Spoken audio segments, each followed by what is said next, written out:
জীবনে তো অনেক কিছু করছেন, 10টা দিন আল্লাহর ঘরে চলে আসবেন, দুনিয়ার সব কিছু ছেড়ে আল্লাহর কাছে চলে আসবেন। এবার ইনশাল্লাহ এবার নিয়ত করেন এতেকাবের জন্য। ইনশাল্লাহ যেখানে থাকেন, আপনার যে কোনো এলাকার মসজিদে আপনি এতেকাবে বসার নিয়ত করেন। জীবনের শেষ বছর মনে করেন, আগামী বছর বাঁচবেন কিনা আল্লাহ ভালো জানে।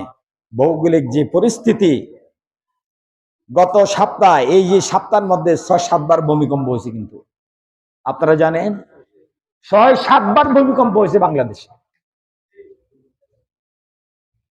কখন যে আমি আপনি এক একটা বিল্ডিং এ চিন্তাগ্রস্থানে রূপান্তরিত হব কেউ জানি না। এই জন্য ভাই, কখন কোন বিপদ আসে, এখন থেকে কি আল্লাহর সাথে ওয়াদা করতে পারি না আমরা এই বছর ইনশাআল্লাহ এতেকাবে বসবো? আমি হাত উঠাতে বলবো না, কারণ যদি আপনি বসতে না পারেন তা আল্লাহর ঘরে আপনি মৃত্যু হয়ে গেলেন। ইনশাআল্লাহ চেষ্টা করবো তো ইনশাআল্লাহ। এবং এই বছর ইনশাআল্লাহ কোরআনের সাথে সম্পর্ক করবো ভাই, কোরআনের সাথে সম্পর্ক করবো তো ইনশাআল্লাহ। আল্লাহ আমাদের সবাইকে তৌফিক দান করুন। পবিত্র মাহে রমজানের শুরু থেকে শেষ পর্যন্ত অন্তত পক্ষে প্রতিটি ভাই একবার হলো কোরআন খতম দেওয়ার চেষ্টা করব। প্রশ্ন আসে, হুজুর আমি তো কোরআন পড়তে জানি না।